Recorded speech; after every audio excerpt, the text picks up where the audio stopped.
Now, this link between religion and morality that really is everywhere in our culture, and which really underwrites religious moderation and religious fundamentalism to a significant degree. This idea that without religion, something fundamental would be lost to us in moral terms. This really is questionable when you look at the books.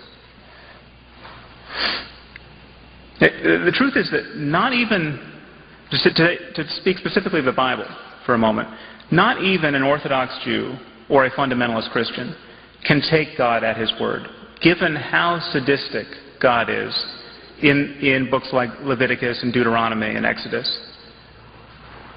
I mean, if you were going to draw your to-do list out of a book like Leviticus, you would make Mullah Omar of the Taliban look like Franklin Delano Roosevelt.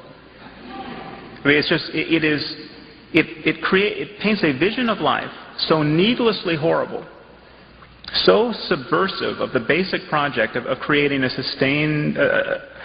sustainable society where human happiness is even possible,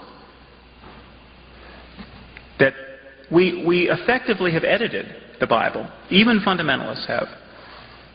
But it's important to point out that nobody ever says these passages are immoral. I mean, the idea that you find that a woman is not a virgin on her wedding night and you stone her to death. You stone homosexuals to death. If your kids talk back to you, you stone them to death. If you go into a town and you see someone praying to a foreign god, you kill him, you kill his family, you kill everyone in the town. Okay, these are not metaphors. These are not analogies for some spiritual struggle within. These are explicit directives to kill people for theological crimes. No one ever says this is immoral.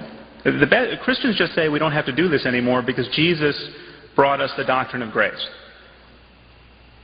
Well, incidentally, Jesus also said that every jot and every tittle of the law has to be fulfilled. So the inquisitors of the Middle Ages had a rationale for practicing this kind of law. And I can assure you that St. Augustine and St. Thomas Aquinas had read the Sermon on the Mount.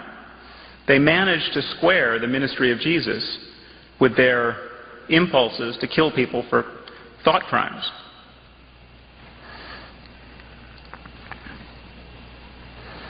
I mean, if this is the best book we have, from the point of view of fundamentalism, the Bible is the best book we have, or the Quran is the best book we have because it's literally been dictated by the Creator of the universe. From the point of view of moderation, these are the best books we have, but who knows what their source is.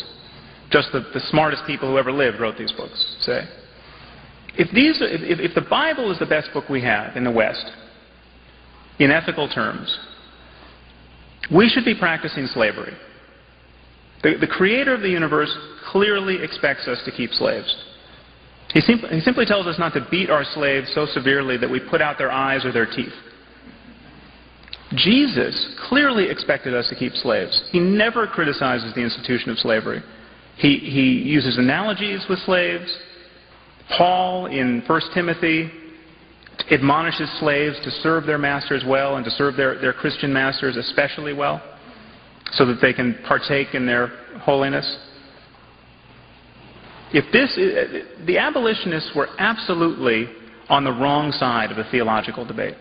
If this is the wisest book we have, the slaveholders of the South were right. And on so many other questions, this is true. If this is the wisest book we have, we should be beating our children with rods. It says in Proverbs. Incidentally, fundamentalist Christians in our country are beating their children with rods. Last year alone, in Alabama, 40,000 kids were paddled in their schools. It's legal to do this. This is a faith-based initiative.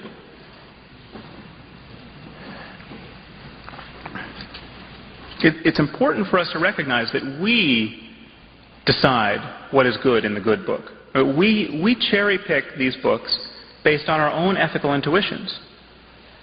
All we have to decide questions of ethics are our own ethical intuitions and the ethical intuitions of others who we are in conversation with. You can put your faith in a 21st century conversation about ethics, or you can put your faith in a first century conversation as preserved in these books.